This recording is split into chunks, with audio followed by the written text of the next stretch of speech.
Capítulo 115 – Guerra pela cidade fronteiriça parte 1. Quando o inimigo finalmente entrou em seu campo de visão, Vanner notou imediatamente os cavaleiros fortemente armados que montavam cavalos enormes, usando uma armadura brilhante e deslumbrante e cavalgando lentamente em direção à cidade fronteiriça.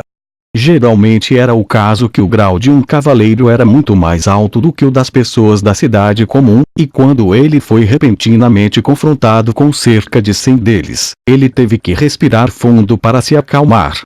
Vanner sentiu como suas palmas ficaram suadas. Era como o tempo na parede quando ele teve que enfrentar as feras demoníacas pela primeira vez, mas desta vez ele enfrentou criaturas que eram da mesma espécie que ele, as Forças Unidas de Nobreza da Longsong Stronghold. Não, isto está errado. Ele cuspiu com raiva e jogou seu antigo pensamento de lado. Você acha que eles são mesmo que você? Quando os nobres já trataram você como se você fosse da mesma espécie que eles? Ele se perguntou zombeteiramente. O único objetivo de sua viagem é roubar Bordestovo e trazer a Northern Slope Mine de volta ao controle deles. Mais importante, eles até pretendem expulsar Sua Alteza Real do território ocidental. Como um membro do primeiro exército, não posso simplesmente permitir isso. Durante palestra pré-guerra de ontem, Sua Alteza Real tinha deixado claro que Timothy Wimbledon, o irmão de Sua Alteza Real, conspiraram contra o trono. No final, mesmo matou seu próprio pai, o rei Wimbledon III para ele. Originalmente, esses acontecimentos entre a realeza e a aristocracia não importavam muito para ele. Há alguma diferença para mim se o rei fosse mudar. Mas agora que o Duque Rian queria aproveitar esta oportunidade para tomar o território de Sua Alteza, isso ele agora achava totalmente inaceitável. Quando ele pensou sobre isso, como sua vida tinha sido antes de Sua Alteza chegar à cidade fronteiriça. Se ele estivesse se lembrando corretamente, o ex-lorde era na verdade um conde que raramente se mostrara. A aquisição das peles foi feita por seus guardas pessoais, que costumavam usar suas armas para baixar os preços. E quando os meses dos demônios chegassem, todos eles fugiriam para viver nas favelas da Fortaleza Longa e acabariam sofrendo durante todo esse tempo. Mas hoje, sob o controle de Sua Alteza, a vida na cidade da fronteira tornou-se cada vez melhor, com mudanças visíveis para todos. Vanner pensou, por exemplo, que quando os mineiros tivessem alcançado uma produção maior, também receberiam um pagamento maior. E mesmo depois que Sua Alteza colocou essa máquina preta na mina North Slope, a produção adicional ainda contava para o trabalho do mineiro. Seja na construção das paredes ou no cascalho de mineração, todos foram pagos a tempo.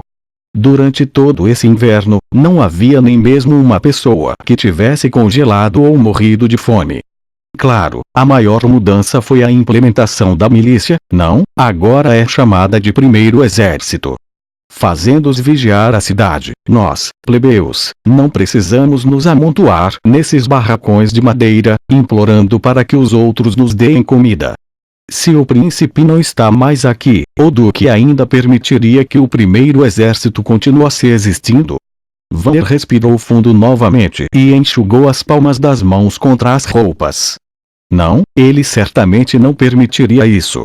Os nobres da fortaleza não se importam com a vida de nós, plebeus, é exatamente como Sua Alteza dissera antes. Somente um exército composto pelos plebeus estará disposto a lutar pela vida de outros plebeus. Vanner levantou a cabeça para poder manter a parte esquerda do céu dentro de seu campo de visão. Lá no distante ele podia ver um pequeno ponto preto circulando ao redor. Quando se estava apenas olhando Caswell, qualquer um pensaria. Na verdade, era apenas um pássaro grande. Mas, na verdade, foi o comandante da inteligência de artilharia, Libetning, que estava usando as árvores que cresciam dos dois lados da estrada como cobertura, enquanto observava constantemente os movimentos do inimigo. Quando ela voou de volta, Vanner também notou que enquanto ela não tomasse a iniciativa de voar sobre áreas abertas, as pessoas no chão só seriam capazes de ver galhos de árvores se eles olhassem para cima. Então era quase impossível para eles descobrirem que havia uma bruxa voando sobre suas cabeças. Depois de um quarto de hora, Li Ning chegou mais perto de sua posição frontal enquanto mostrava uma fita verde. Isto estava sinalizando para eles que o inimigo tinha entrado em um alcance de 1000 metros e que eles deveriam se preparar para começar a atirar. Vaer não sabia até que ponto a distância que Sua Alteza chamou de 1000 metros era, mas quando ele viu o sinal verde, ele subconscientemente seguiu as regras do exercício abrangente, dando comando para carregar o canhão e ajustar o ângulo.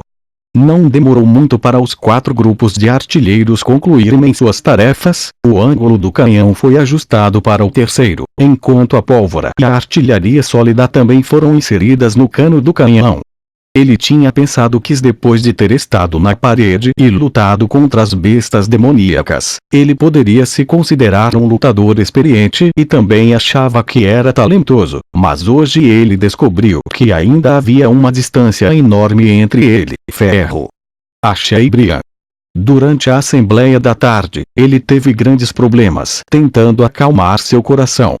Mas esses 2 homens, quando lideravam seus grupos para a área designada, não apenas pareciam não ter nada de especial hoje em dia, não, ele podia até ouvir da voz de Brian o quanto ele estava ansioso para lutar. Mas ele mesmo até agora era incapaz de se acalmar. Com um pouco de vergonha em seu coração, ele teve que reconhecer que até mesmo os irmãos Rodney pareciam estar agindo melhor que seu próprio desempenho. Esse pensamento fez Vaer se sentir muito deprimido. Ele nervosamente lambeu os lábios e verificou a posição de Li Ning mais uma vez. Mas neste momento, o movimento do inimigo diminuiu muito. O que eles estão fazendo? Perguntou Rodney. Isso é atualmente desconhecido, respondeu Catspav. Para mim, parece que eles estão ajustando sua formação. Mas eles ainda parecem um pouco caóticos. Eles estão esperando pelas outras tropas, explicou Op com uma voz ligeiramente trêmula. É impossível para os cavaleiros lutarem sozinhos, eles sempre precisam de um grande número de pessoas para segui-los. Como você sabe tudo isso? Nelson não estava convencido. Eu já vi isso. M cavaleiro sempre levará pelo menos 2 escudeiros, enquanto haverá outra dúzia de servos que terão que lidar com seu forrageamento. Ele começou a contar em seus dedos. Primeiro, há o Duque, como o senhor dos Longsomb Stronghold, ele tem pelo menos 100 cavaleiros, certo? Depois, há a cavalaria ligeira, que tem pelo menos 300 pessoas. Além disso, as contagens viscondes que têm seu próprio território, muito mais. E não se esqueça dos mercenários, eles já provaram o próprio sangue, então eles nem piscarão quando te matarem. Eles farão qualquer coisa por dinheiro. Enquanto nós só temos 300 pessoas. Na verdade, menos de 300 pessoas, Vaer corrigiu em sua mente.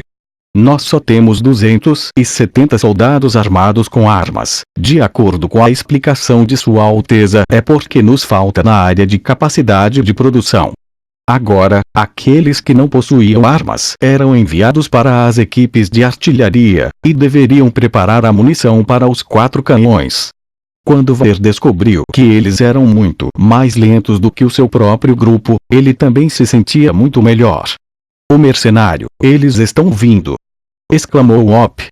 Vaer olhou para o inimigo. Lá ele podia ver um grupo com vários tipos de armaduras tomando a frente em sua formação de batalha. Eles não andavam, nem marchavam na fila. Eles apenas caminhavam em pequenos grupos de 2 ou 3 para o meio do campo. Enquanto os cavaleiros se espalhavam pelos 2 lados, parecia que eles estavam desistindo de sua posição para os mercenários. Depois de um quarto de hora, as forças aliadas do Duque estavam finalmente prontas. Neste momento, um cavaleiro veio saindo do acampamento do inimigo na direção da cidade fronteiriça. Vaer ficou tão nervoso que quase deu comando para disparar. O que devo fazer?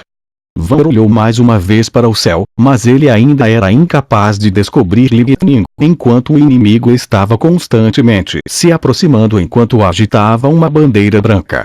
Ele é o mensageiro enviado pelo Duque, Op murmurou. Ele deveria estar vindo, tentando convencer o príncipe. Não é da nossa conta. Rodney se agachou atrás do cânone e alinhou sua linha de visão com a linha central do cano.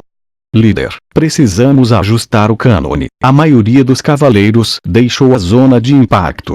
Durante sua prática anterior com munição real, eles foram repetidamente ensinados que o alcance do ataque canônico era representado pela linha central do cano. Então, se eles quisessem acertar seu alvo, eles tinham que se certificar de que o alvo se sobrepusesse com a linha central do cano. Então os 5 homens começaram, ao mesmo tempo, a virar o cânone até que o canon mais uma vez apontou na direção dos cavaleiros. O mensageiro que entrou sozinho foi então escoltado por Carter até o final de sua linha de defesa, mas Vander sabia que esse movimento do Duque era apenas uma perda de tempo. O príncipe jamais concordaria em se render. De repente, a iluminação abruptamente voou na direção da linha defensiva, acenando freneticamente uma bandeira amarela em suas mãos. O sinal amarelo significava que o oponente Tinhad entrou na faixa de 00m. A essa distância, eles tiveram a chance de acertar o alvo com um projétil sólido. Também significava que, enquanto o capitão artilheiro não proibisse o disparo, as equipes de artilharia poderiam atirar à vontade. Seus outros membros da equipe também notaram o sinal, então todos olharam em sua direção, e depois ele balançou a cabeça uma vez que ele respirou fundo e gritou: "Fogo!"